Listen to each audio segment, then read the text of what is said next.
விஜய் வந்து வாயை திறக்கணுங்கிறதுல எந்த மாற்று கருத்தும் கிடையாது. அவர் கட்டாயமாக இது குறித்து பேசணும். குறைந்தபட்சம் ஒரு ட்விட்டாவது அவர் போடணும். இதில் என்ன நடந்தது, ஏன் இப்படி வந்து எனக்கு தொடர்ந்து நடக்குது, மக்கள் மத்தியில் ஒரு நியாயத்தை அவர் கேட்கணும். ஸோ அதை கேட்காத வரைக்கும் அவர் மீது இந்த குற்றச்சாட்டு இருக்குங்கிறதுல ஒன்றும் தவறில்லை, கட்டாயமாக இருக்கும். அதே நேரத்தில் இப்போ இதை முறியடிப்பதற்கான ஒரு வேலையும் அவர் செஞ்சிட்ருக்கார்.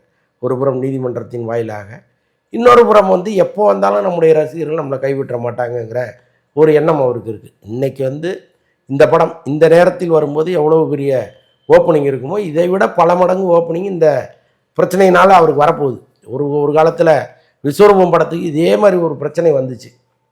அன்னைக்கு கமல் மனம் வந்து நான் இந்த நாட்டை விட்டே போகிறேன், வேற எங்கேயோ போய் தங்க போகிறேன் அப்படின்னு சொல்லும் பொழுது ஒட்டுமொத்த திரையுலகமும் ரசிகர்களும் வந்துருந்தாங்க. அந்த படத்தை மிகப்பெரிய வெற்றி படமாக மாற்றினாங்க. இன்றைக்கி அதே மாதிரி ஒரு சுச்சுவேஷனை இங்கே கிரியேட் பண்ணிகிட்டு இருக்காங்க. இவங்க நினைப்பது விஜயை ஒழிச்சிடலான்னு, அது கிடையாது. இன்னும் அவங்கள விஜயை வளர்த்து விட்றாங்க இவங்கெல்லாம் சேர்ந்து.